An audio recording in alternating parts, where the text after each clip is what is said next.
Hi everyone.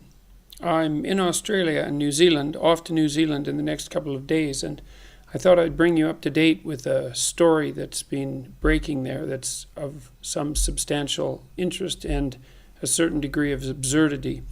A group there known as Auckland Peace Action released a press release on Monday 11th of February 2019 stating, quote, Jordan Peterson threatens everything of value in our society, which I had to admit was rather impressive because that's not an easy thing to manage. Anyways, I'll read you a little bit of it. What happened after the release was that a journalist, Sean Plunkett, interviewed the author or the spokesperson of this particular press release, and then we had a chance to talk the next day. And so what you're going to see in this video is me reading the press release. Then you're going to see Sean interviewing Iris Krzyzosiak, I hope I've got that reasonably right, of Auckland Peace Action. And then you're going to see the full interview that I had with Sean the next day. So here goes. Jordan Peterson threatens everything of value in our society. In the lead up to Jordan Peterson's visit to New Zealand, we have a duty to condemn his sexist, queerphobic, racist, and deeply reactionary views, says Iris Krzyzosiak of Auckland Peace Action.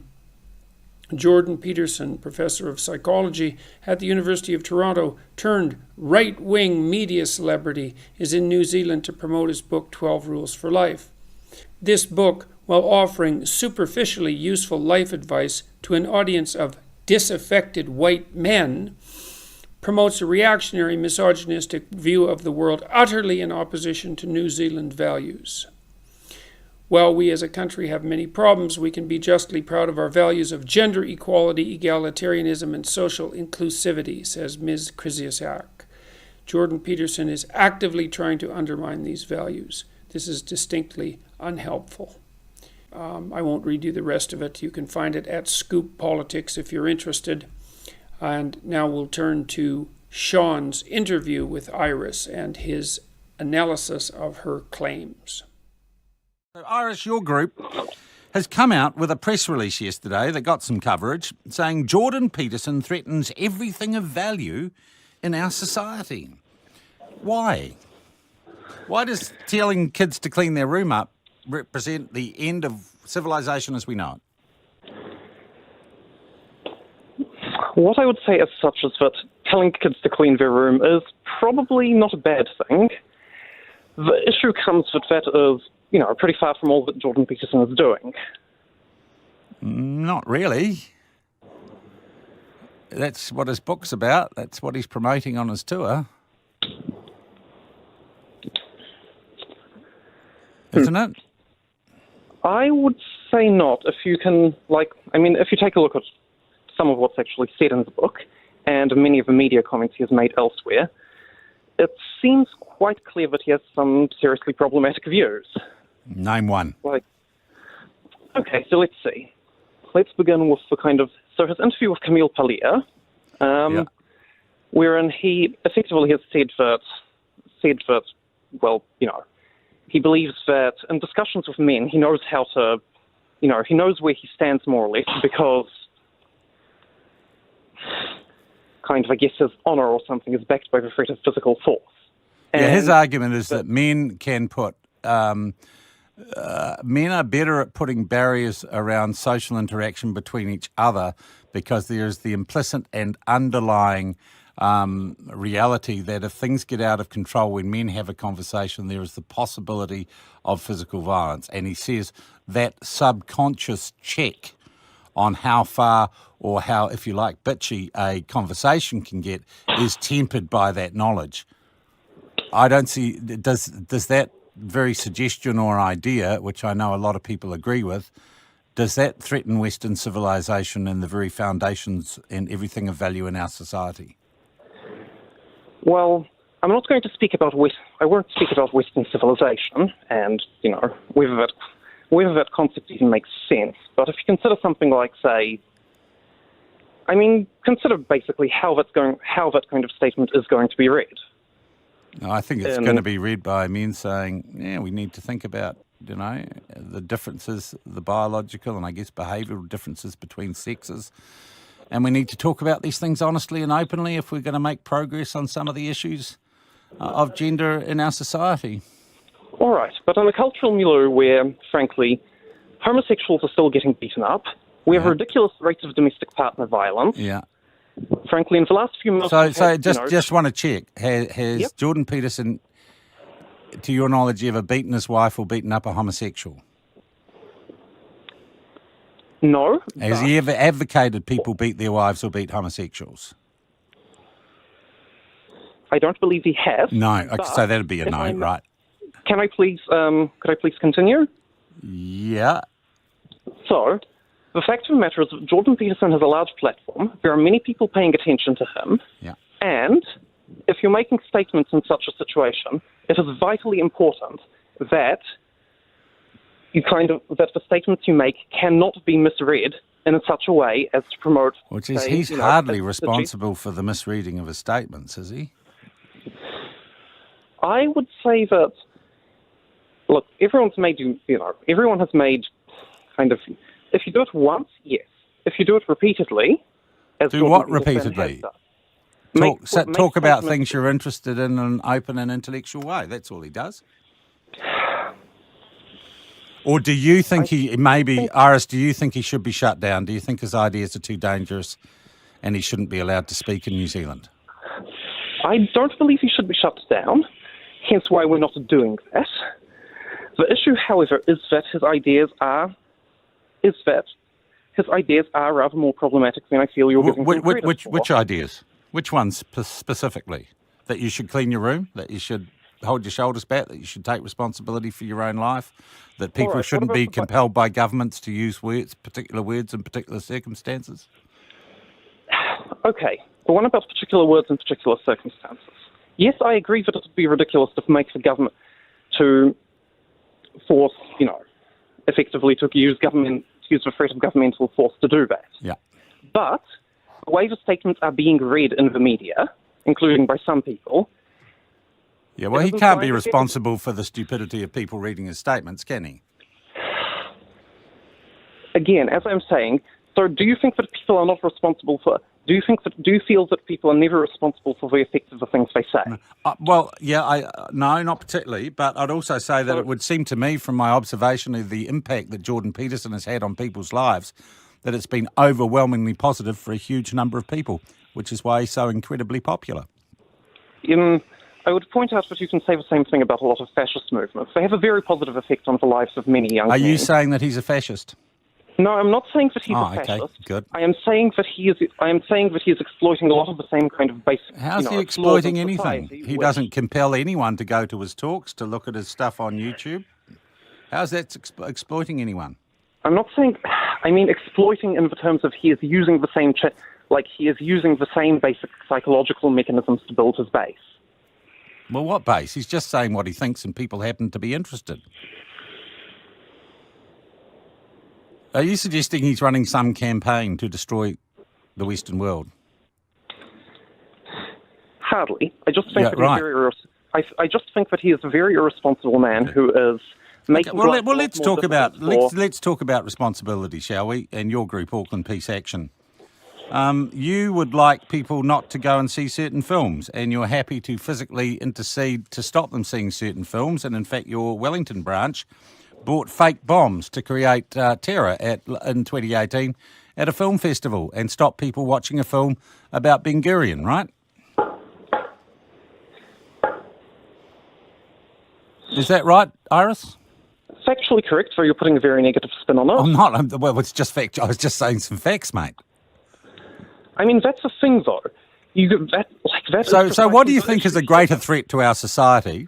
Threatening to plant fake bombs in a movie theatre and telling people they can't go and see a movie because your group doesn't like it.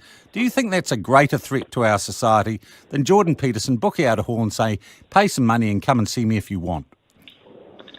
I mean, I would say that Jordan Peterson is certainly a greater threat to marginalised groups in society. I can tell you that what he is saying about trans people, about queer people, about women. I've never seen him very- say anything negative about women, trans people, or queer people. I've never seen him be Then you haven't been homophobic, listening. transphobic, or misogynistic. And believe me, I've watched a lot of what Jordan Peterson says and does. I've never once, anywhere, seen him be misogynistic, homophobic, or transphobic. Can you point me to an example where he has been?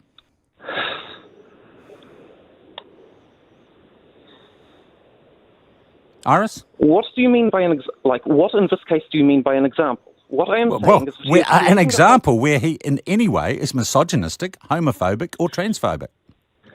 So you do not feel that effectively saying that women are... So, just to be clear, you don't feel that saying that women wear lipstick to work in order to appear sexually provocative is not... He's not saying that, and he's never said that. What he said, Iris, is if we accept, we've got to have some rules. He understands the biology of men and women, and he says men need to respect women's boundaries, and he is always very, very clear about that. But he says if we're going to have a desexualised workplace, if we're going to have a set of rules, let's be very clear about what those rules are. He would argue that makeup, right, that makeup is designed as a sexual display, and it's pure, in an academic sense. People put on makeup, or have traditionally put on makeup, as a sexual display. And he said, okay, if we're going to have workplaces where sex and any sort of interaction of that nature between the genders is off the agenda, maybe we need to think about makeup in the workplace. He is not accusing women. He's not slut-shaming, and he's not sitting there saying, women bring it on themselves. He's just saying we need to be realistic about what the rules and boundaries are. Okay, so a question for you, if you will. So Jordan Peterson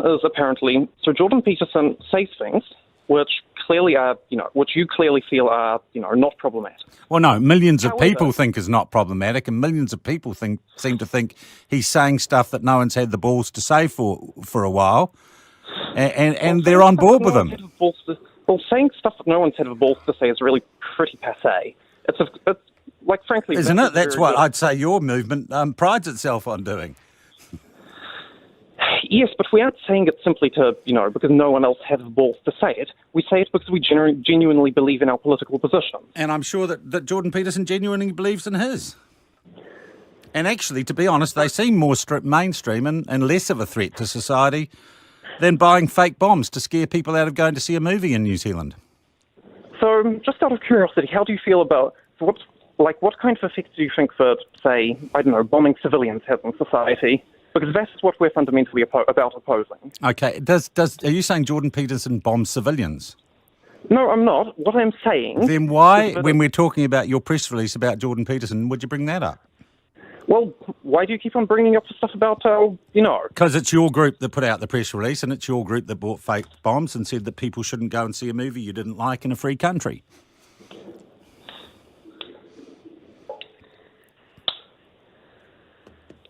Oh, dear Lord. Well, let me put it this way, if you would. If you're going to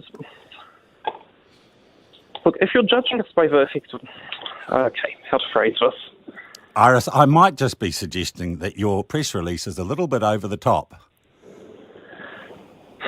Are you prepared to admit that on the back of this interview? No. Simply because I'm living kind of on a fairly regular basis with the effects that Jordan Peterson's talks are having on his, fan base.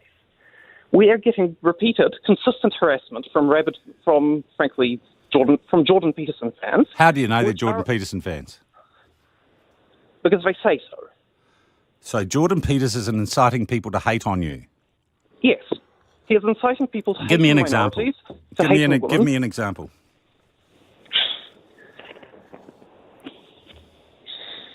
Okay, so in the wake of the press release, we are getting an awful lot of... Look, we got an email from frankly what appears to be a white nationalist. Yeah. Suggesting that we take a look at a whole bunch of well, frankly, Nazi videos. Yeah. Are they Jordan Peterson Nazi videos? No. No, they aren't. Okay, so what's he got to the do with fact that email from the Nazi? Well, the fact of the matter is that his fan base are the same fan base that are sending the... No, they're not. I'm part of his fan base. I'm not a Nazi. I'm not suggesting that you are, but on the other Well, hand... you're his fan base, suggesting anyone who does like what he says is a Nazi, No, and that seems pretty what wild. What I am suggesting is that he has created a certain subset of his fans, which may not be the same subset as you are a part of. In fact, I'm pretty sure they aren't. Yes? Yeah, okay, yeah. Is behaving in frankly quite disgraceful way. Then it is the subset of his fans that represent the threat to everything of value in our society, not Jordan Peterson, right? Right, but you can say... So why the same didn't you about say any that group. in your press Any release leader- and said that it was Jordan Peterson who represented the threat to everything of value in our society? Because Jordan Peterson is causing for his fans to coalesce. He is encouraging... No, he's not. He's just saying what he thinks. All right, so just out of curiosity, all right, but where do you draw the line as to where do you draw the line as to responsibility for what you've said, though? Yeah. I mean, surely you can't say that he holds absolutely no responsibility for the behaviour of people who, effectively, the behaviour of people who listen to him assiduously and take... Well, I'd be more worried about the consequences of buying a fake bomb to scare someone out of a movie theatre, to be honest, Iris.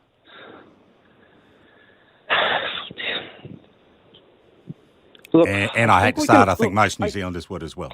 Look, I think we can all agree that action was foolish, and that we are not and as a result of that, you'll notice that we have not done that again.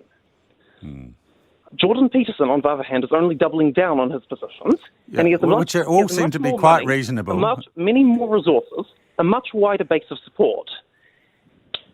Yeah. Are you going to cut protest his visits here and try and protest outside his talks? We've got any number of better things to be doing. Honestly, okay, so you're going to leave him alone? Or are you going to plant fake bombs in the places he's speaking? Okay, that's just unfair. Oh, okay. Frankly. Well, I was just judging you on past behaviours. We've done it once. I've clearly stated that it was a bad idea and that we don't intend to repeat it. Okay. Well, Iris, look, okay, make a closing comment.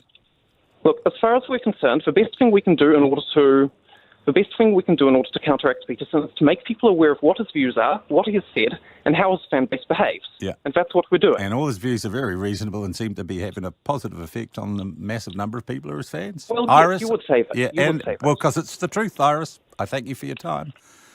That's Iris Krzysiak of Auckland Peace Action. So that's that. The Auckland Peace Action Group did release another press release on the 14th stating, Auckland Peace Action is issuing a statement to publicly correct the record about a protest action that occurred in Wellington in 2018. This action occurred at the screening of the film Ben Gurion at the Dock Edge Film Festival. Both Auckland Peace Action and our sister organization Peace Action Wellington opposed the showing of this film as it is subject to an international boycott on behalf of Palestinian civil society organizations.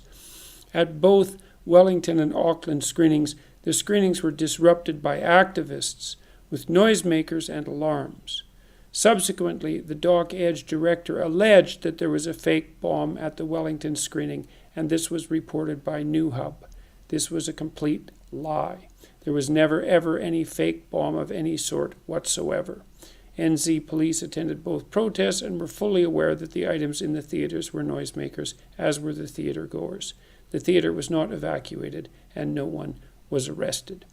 So it appears that, at least as far as Auckland Peace Action is concerned, that Sean overstated the case in that lecture. In any case, the next day I had a chance to talk to him directly, and so now we're going to segue directly into that. First, let's get the pronouns out of the way. What would you prefer I called you? Professor, Doctor, Jordan? Jordan's fine. Jordan's fine. I like it that way as well. Jordan, my first question for you, and the reaction here in New Zealand to the very idea that you're coming here, or that you're fronting on this show today, I've just got to say, and I've watched you for a couple of years, you are one of the most hated people online. Why do you think it is that people hate you? I'm hated by a very small minority of very noisy and committed people. Yeah.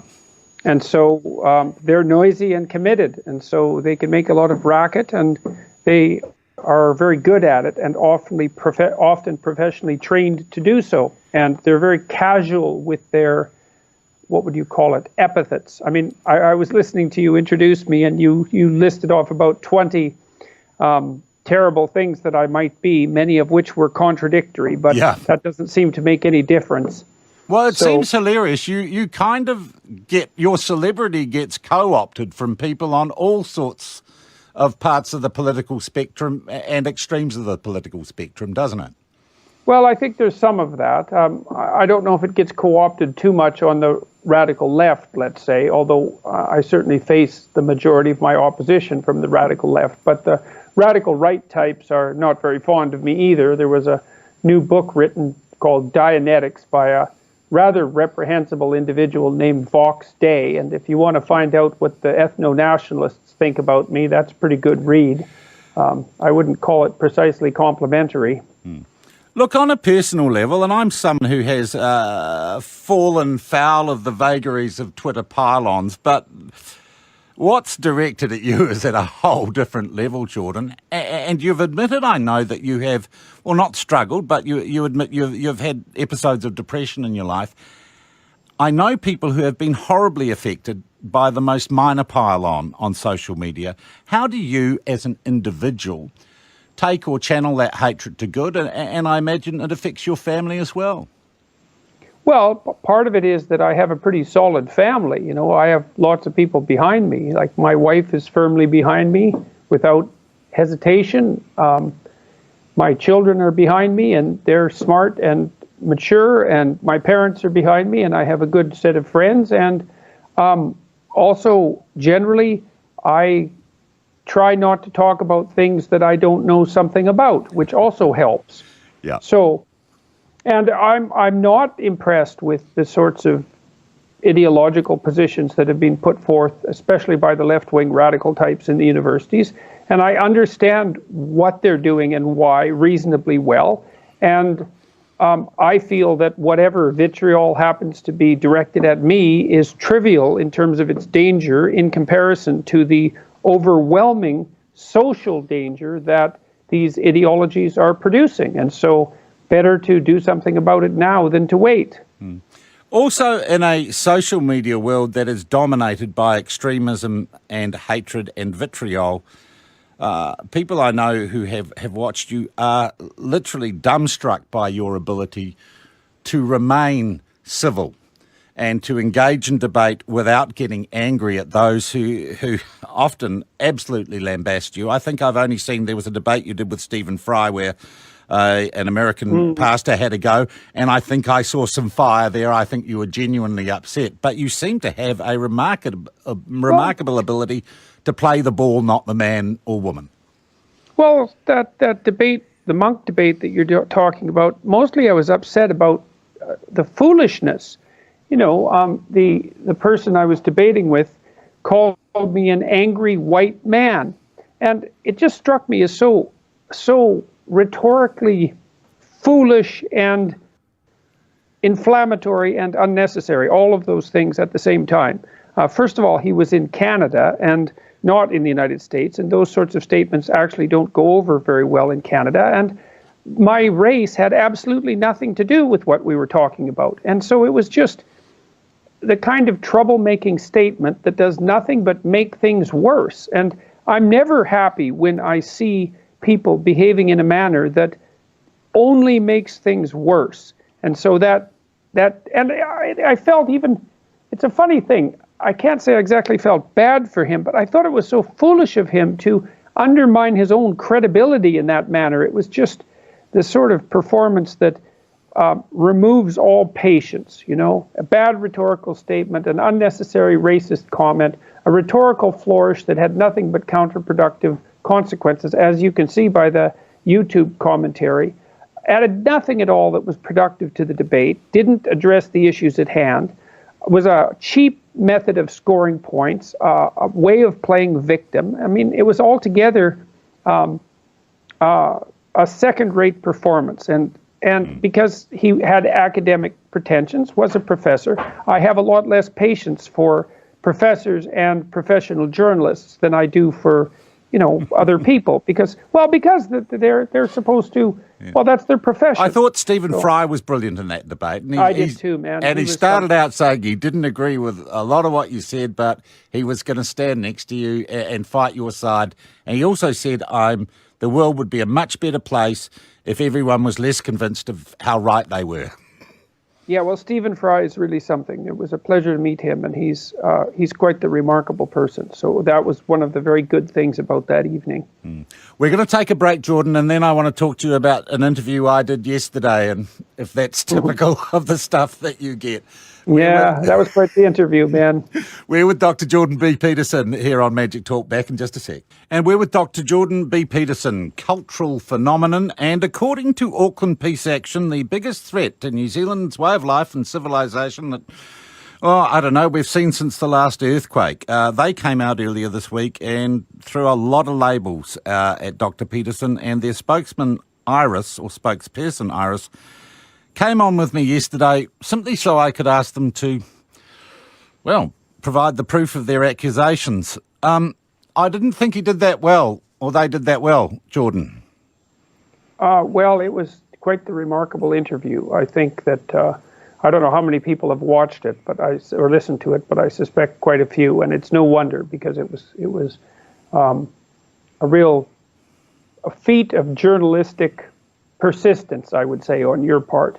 You didn't let your interviewee off the hook for a moment, and there wasn't much content there. There was a lot of exactly the same sort of thing that's been happening for the last 2 years. It's really quite appalling, and that what seems to happen generally in the journalistic sphere on the negative side for me is that there's a list of epithets that are.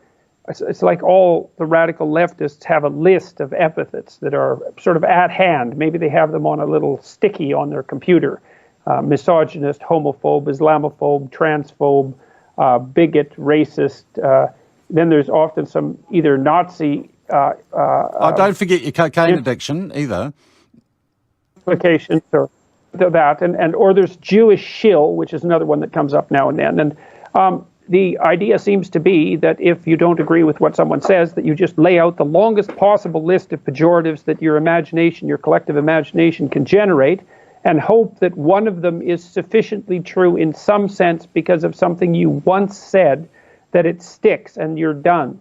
And it's getting downright dull. I mean... Well, Jordan, I'd say that it seems to me that liberal journalists throughout the Western world have been lining up to try and take you down. I've had a fair number of journalists who've been supportive of me. Now, whether or not they are on the liberal side, they're certainly not on the radical left side. Yes, this has been happening pretty much nonstop for 2 years. And they're basically out of insults, as far as I can tell, which in some sense disarms them. But they're actually getting rather dull to read because it's always the same old thing. Although the person you interviewed yesterday did have a new twist, which was greatest threat to the civilization of New Zealand, which was really quite impressive as far as pejoratives went. All right. So we've dealt with Auckland Peace Action. I know you're in Australia now. Has the, if you like, the virulent opposition to you for whatever reason, is it starting to subside? And I know there haven't been protesters, I understand, so far in Australia. There was a few in Adelaide, but about 25, and it wasn't exactly clear what they were protesting. They seemed to be more concerned about homosexual rights, which I don't really know what that has to do with me, but it had to do with whatever they were interested in protesting. But there was nothing in Melbourne at all, although there was quite a large police presence at the venue. There were a lot of people there. There's about 5,500 people, but there wasn't a single protester. And I would say that, yes, overall, the virulence and also the frequency of the hit pieces in the media has declined rather precipitously in the last 3 or 4 months. And I think it's because it's become dreadfully repetitious, and because no smoking pistol of any sort has emerged. People have gone over virtually everything I've said to students for the last 20 years, because almost all of it is recorded, and scoured my Twitter feed and my Facebook and all the social media platforms that are usable, and haven't been able to find anything so far that's of sufficient reprehensibility to take my reputation out. But the diet's a bit weird, Jordan. Come on, you'll own that. Well, it's not just a bit weird. It's very weird. But it's not something I absolutely. Yeah. Let's say. All right. I want to go back 2 years.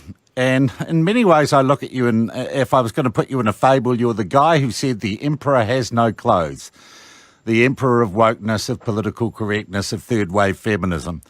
Did you plan 2 years ago to be where you are now, a global cultural phenomenon? Was it all part of some clever manipulation of modern social media, or did you just stand up and say, I'm not going to do this? Well, I was writing a book, and I was hoping it would be successful, so there was that. And, I had been experimenting quite substantially with YouTube, putting my lectures from the university on YouTube, and some lectures that I had done for a small television show. And they were developing a certain following, so I had about 1 million views far before the political controversy hit. But no, there's no way of predicting what happened. It's a completely unpredictable phenomenon. But I can say that I said what I felt like saying as carefully as I possibly could, and I'd pretty much had enough of it. Seriously, I've had enough of it, and I'm not happy with the radical leftists. I think the postmodern philosophy is intellectually vapid, nihilistic, malevolent, destructive, arrogant, and narcissistic, impractical as well, all at the same time. I think that what's happening to the humanities and social sciences is borders on fraudulently criminal if it hasn't already passed the line. And I'm absolutely no friend whatsoever of radical leftist utopians. I feel that there's, after 100 years of evidence of complete bloody catastrophe on the side of the radical left, it's time for us to wake up and notice that something has gone wrong on that end of the spectrum. And I don't see any responsibility being taken for that at all. I've called publicly for the moderate leftist types, whom I have some sympathy for, to draw some lines. It's like, all right, we know that things can go too far on the left. When? Exactly. Where is it that you go too far? Now, my sense, it's with the equity doctrine, which I think is not really emotionally powerful, unfortunately.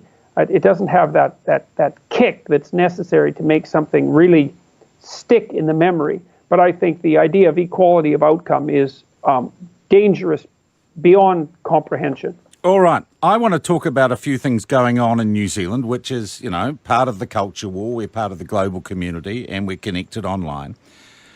First up, we have a cabinet. The Labour Party, the largest member of or part of our coalition government, it has a quota, a male-female quota for cabinet posts. Yeah, Canada too. Yeah, what do you think of that?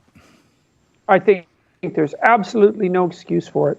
I think that the radical leftists are always yammering on about biological essentialism, which they associate with something akin to fascism, the idea that there are mutable biological characteristics that define people. And yet they're the first people to insist that if you're going to have a cabinet that is, let's say, both competent and representative, that you have to divide it according to identity categories, and first and foremost, perhaps, the ones of sex. And to pick your cabinet by genitalia is not an acceptable technical move.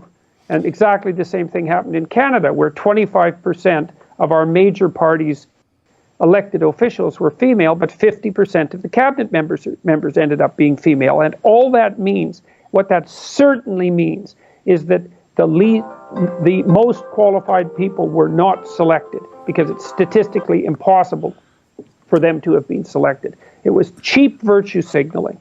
And it's also technically impossible, even from the perspective of the leftists themselves with their intersectionality, because they insist that people have to be judged in relationship to their oppression on multiple dimensions simultaneously. And I've done some back-of-the-envelope mathematical calculations, and if you have 10 dimensions that mark you out, let's say, as in terms of the group affiliations that characterize you, then you're the only person like that in the world. So as you multiply, all you have to do is do the math. As you multiply the number of groups that have to be given favored status because of their hypothetically oppressed situation, then you make it increasingly impossible for equality of outcome to even be to be something that can be practically implemented without a bureaucracy of terrifying proportions. We also have a Ministry of Women's Affairs in New Zealand, and the Minister of Women's Affairs, or the Minister for Women as she's known, suggested recently that there were too many white old men on boards in New Zealand of private and public companies, and just suggested that they needed to move aside so there could be more diversity.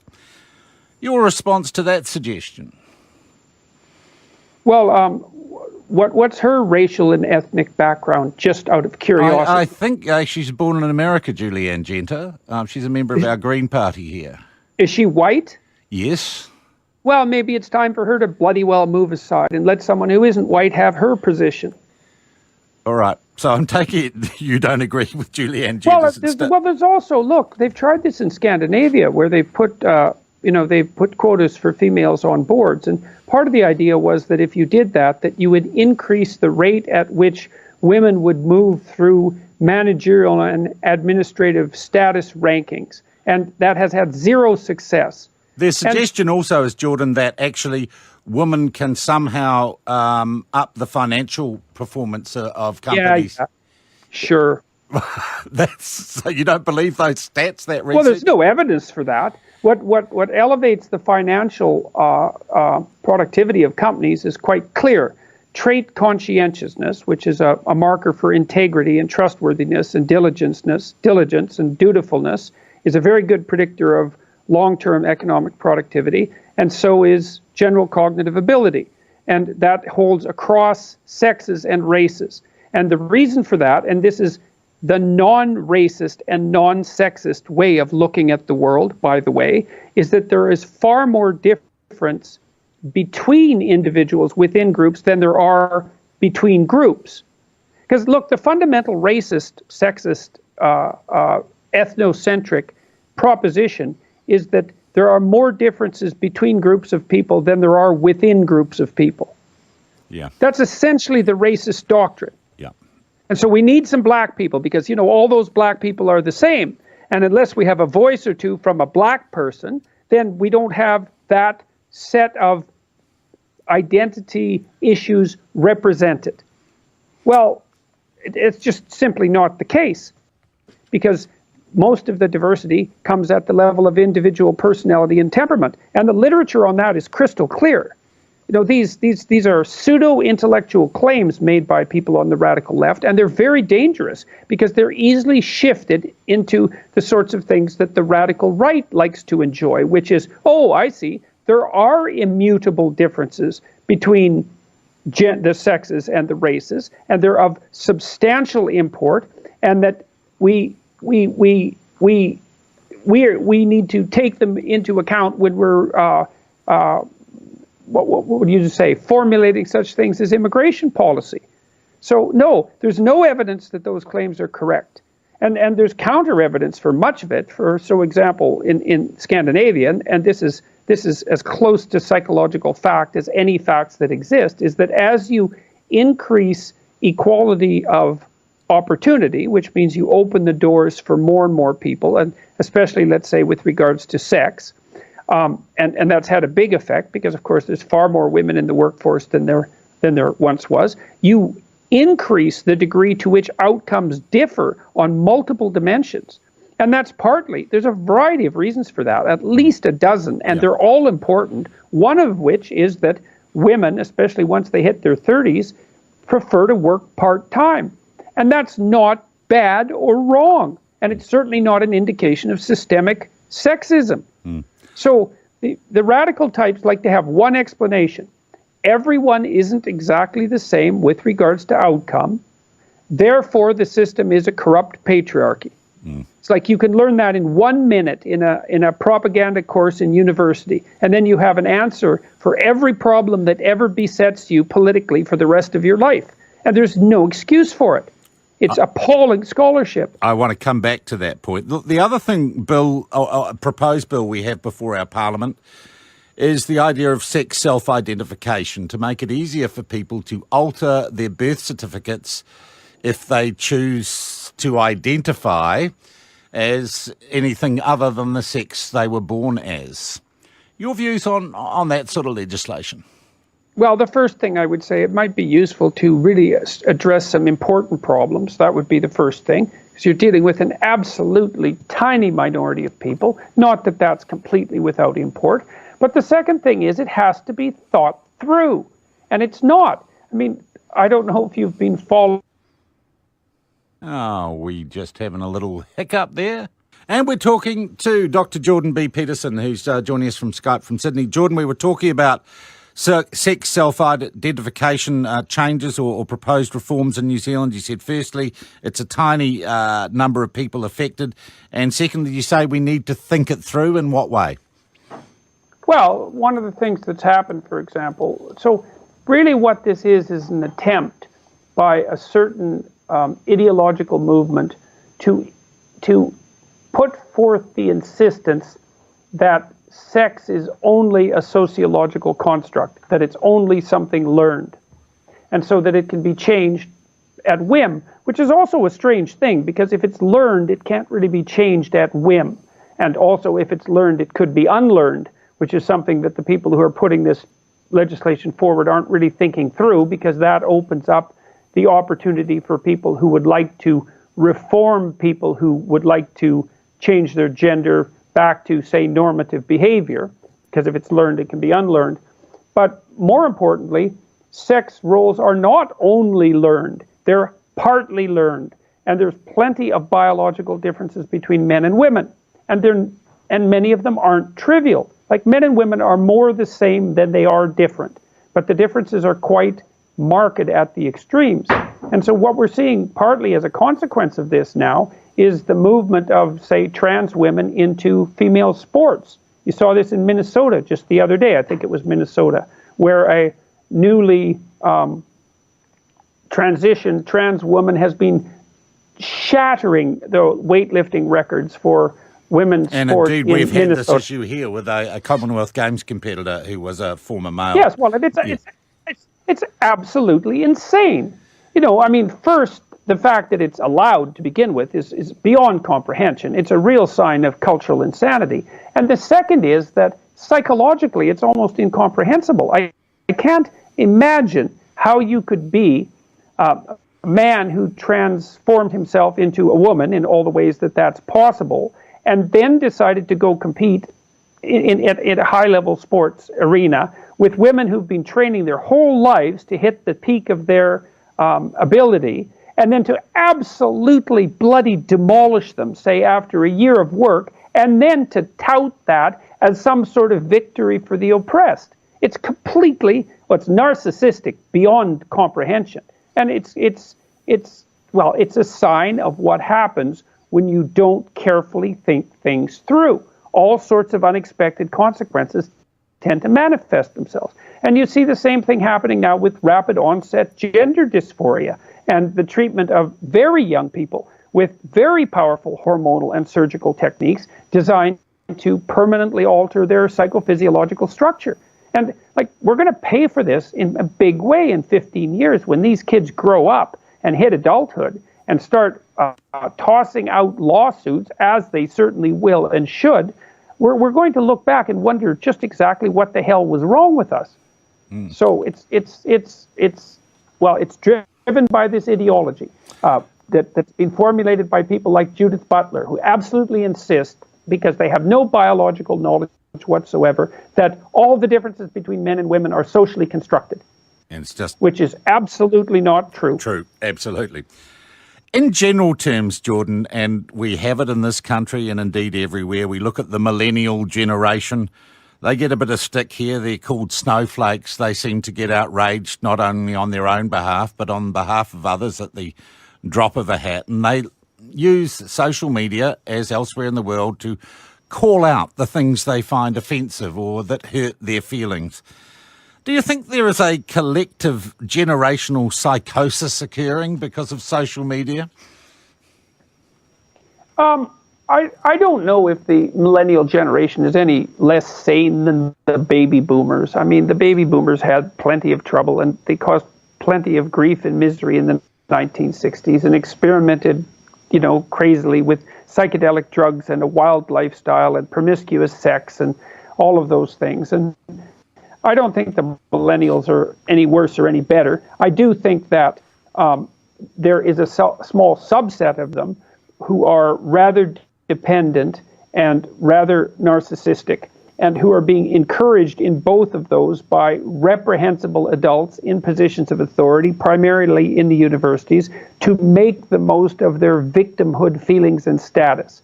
And I do think that the social media platforms also allow for disproportionate social effect of people who have extreme views. That also in combination with the increasing death of the standard collective media, which is increasingly desperate for attention, and so spends more and more attention paying to people who spends more and more time paying attention to people who have extreme views on the right and the left. No, you might be the exception that proves that rule, Jordan, to be honest. It's possible. It's possible. But I mean, I've certainly been represented as an extreme figure, and that's really something that, apart from the fact that I'm adamant in my opposition to the radical leftists, which is rather rare among intellectuals. Which brings us actually, rather nicely, Jordan, to what I want to talk about. I asked people to call in yesterday, and it was remarkable the variety and number of people who sent me messages and rang in and said simply reading your book had changed their life. And can I just put a call out? If you want to talk to Jordan, we've got quarter of an hour, 0800 844 747. If you'd like to ask a question or send a message or just say something to Jordan, you can ring in now, 0800 844 747. Jordan, it also seems to me, as much as I see all the hatred against you and the controversy around you online, geez, there's a lot of love there and there's a lot of positivity, and you seem to be engaging and smiling, and with young people, there's some good stuff happening here, isn't there? Oh yeah, way more than the vitriolic aspect of it is only a sporadic bother to me. Usually in the aftermath of a particularly difficult interview with a journalist.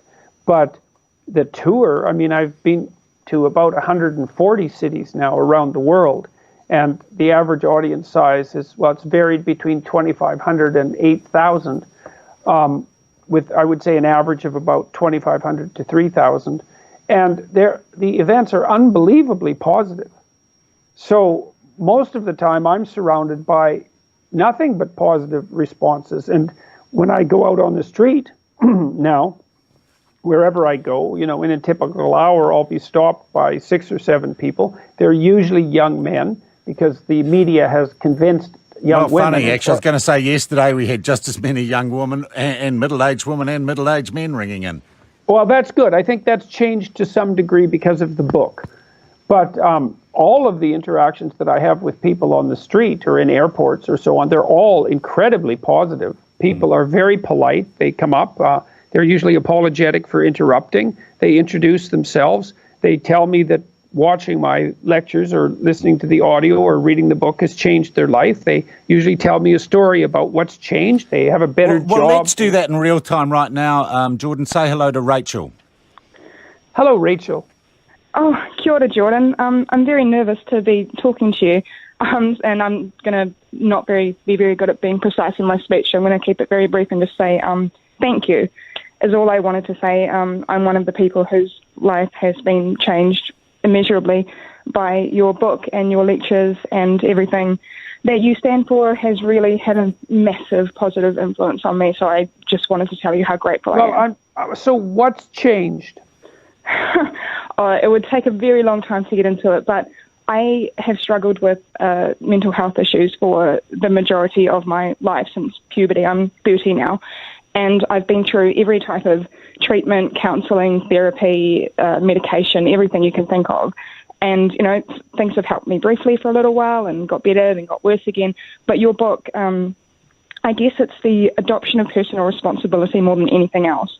And the more responsibility I take on, the more I find I'm able to, and the more I'm able to get myself out there and put myself in situations I wouldn't have normally had the confidence to.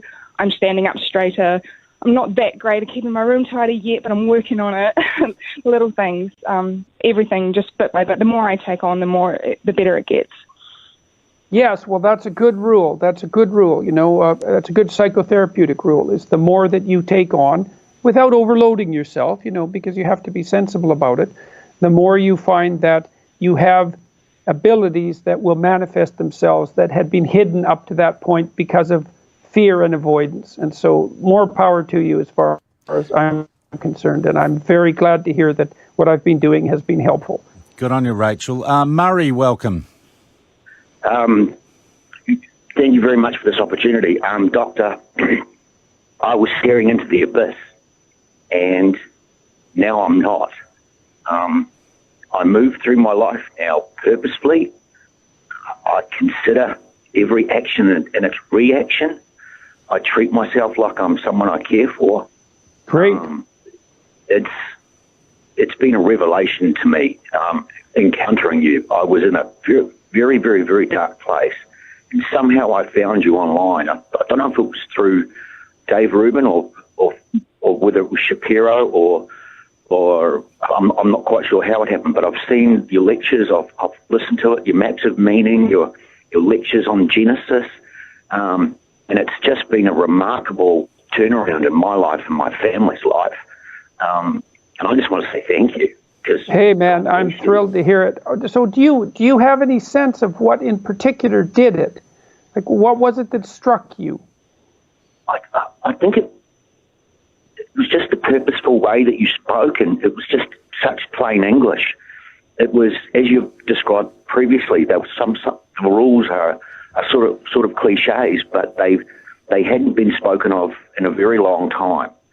And it was, as the previous caller said, the personal responsibility, the taking care of oneself, and it just struck such a chord. It was, I knew some of the things that you were saying. I'd heard them before, but I hadn't heard them in a very long time. My father used to say, stand up straight with your shoulders back. And finally there it was again, but it was being said in a different way. Well, the thing is, you need to know why, eh? That's the thing, and that's what I tried to do with my lectures, and partly because I'm a behavioral psychologist. It's like, we have all these moral rules, and people are told the rules, but they're very seldom given a multi-dimensional explanation of why the rules are necessary.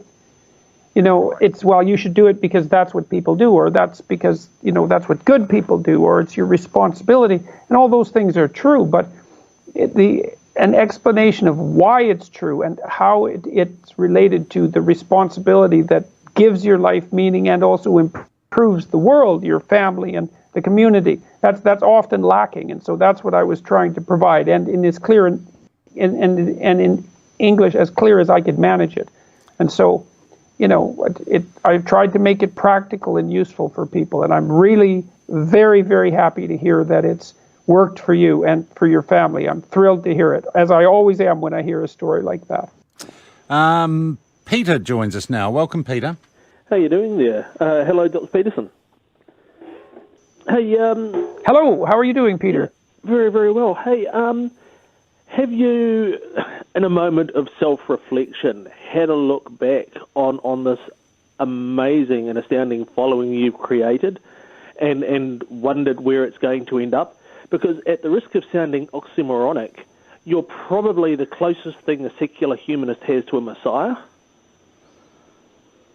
Well, I've thought about that. I wouldn't say precisely in those terms. I mean, one of the things I did learn from studying Carl Jung years ago was that if you're going to talk about archetypal stories, which I do all the time, that you have to be very careful not to confuse yourself with the archetype. You know, and so I'm very cognizant of the danger of the kind of popularity that I'm experiencing. And I do mean the danger, because the higher you fly, the faster you can fall. And you have to be very careful to ensure that you're not increasing the probability of that. I try to make sure that I credit other people with many of the ideas that I formulated, and because I've learned a lot from reading the great clinicians and philosophers of the last, say, 150 years, and from my clinical practice and so on. And I think of this endeavor not as something that I'm doing, but as something that we're all collectively engaged in, because I know that, you know, that there's an old idea that every person is a center of the world, and that the weight of the world, for better or worse, weighs upon the shoulders of each person. And I really believe that's true. And so if you know that, then it keeps the egotism and the arrogance down, partly out of sheer terror, and it makes it much more effective to deal with people. Like when I'm lecturing in front of an audience, I'm not lecturing to them, you know, I'm lecturing with them, talking about problems that we all have, including me, and aims that we all need to develop, including me. And you have to include yourself, so to speak, among the sinners and the reprehensible types in order to communicate with people properly. And I do my best to ensure that I'm starkly aware of my shortcomings and faults at every moment I can possibly manage. And I have family and friends who also help keep what I'm doing in check, and to make sure that it's not going sideways in some manner that's, you know, where I'm taking things for granted or becoming arrogant or any of that. And so far that's worked out well, and hopefully it will continue to. Joe, welcome to the program. Oh, hi, Joe. Thanks for talking with me. Jordan? Hi, Joe. How are you doing?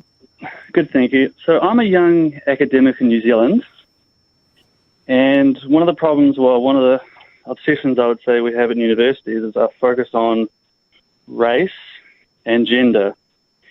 So I have a centrist position, somewhat liberal-minded, but what advice would you give a young academic pushing against what I see as the far-left agenda of the universities?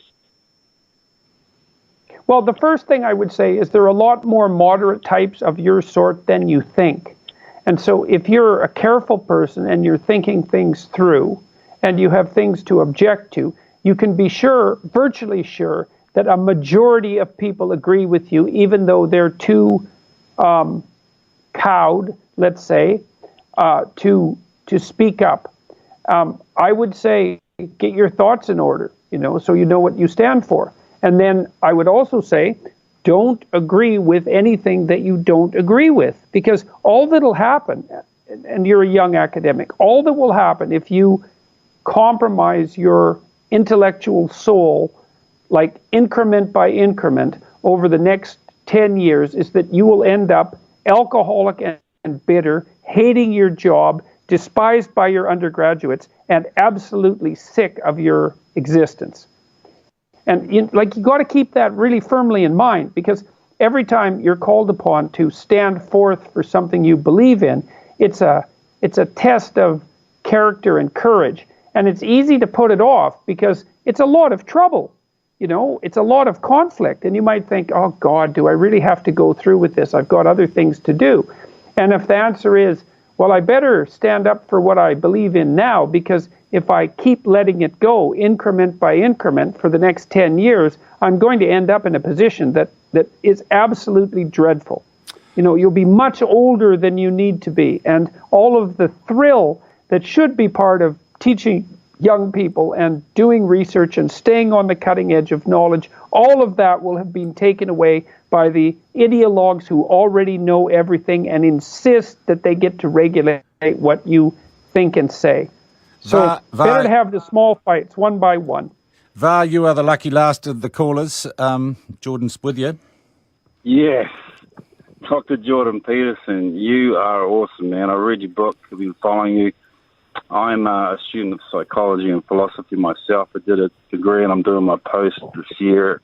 And a lot of what you say, there's a wee bit of Nietzsche in there. And I totally agree, because we live in a society where, like for me, I often say what I think and I have to moderate that. But particularly today in our society, when you do that, you're in way more trouble for offending someone or something. And I love the fact that you kind of get it out there. And I wish that, I had that opportunity too, just to get it out and people can just get over it. One question I was wanting to ask you, though, I'm a Christian, but I studied Marcus Aurelius, and I read his book and a few of those books. Are you into Stoicism? I wouldn't say specifically. Lots of people who have been studying Stoicism have talked to me and suggested that I should be. The overlap, I think, is that the Stoic virtues have been radically underplayed in our society, because we have this idea that life is easy and that we should be happy. And, well, first of all, life isn't easy, and perhaps we should be happy, but there's lots of times when we're not going to be. Hey, and Jordan, I hate to break this up, but we're coming up to the news. We have got calls stacked up. I'm hoping to meet you when you come here, and I'd like to invite you now, if you get any spare time in your schedule, to come into the studio, because literally our boards are full with people who want to talk to you. I also want to thank you enormously for your time today and for assuring us that you will not, lead to your visit will not lead to the downfall of New Zealand civilization as we know it. Well, I hope not. I hope not, because I think you have quite a civilization, and I'd hate to be the bringer of its downfall. So we'll hope that doesn't happen. Lovely talking to you, Jordan. Thank you very much for your time. So I'll just end this video with a reminder that there are still tickets left to the 12 Rules for Life lecture tour, if you'd like to see it, in New Zealand at the Michael Fowler Centre, Thursday, February 21st. That's in Wellington. At the Logan Campbell Centre, Saturday, February 23rd. That's in Auckland. Then back to Australia, ICC Sydney Theatre at Darling Harbour, Tuesday, February 26th in Sydney. Plenary Melbourne Convention and Exhibition Centre, Wednesday, February 27th in Melbourne. And in Brisbane Convention and Exhibition Centre, Thursday, February 28th.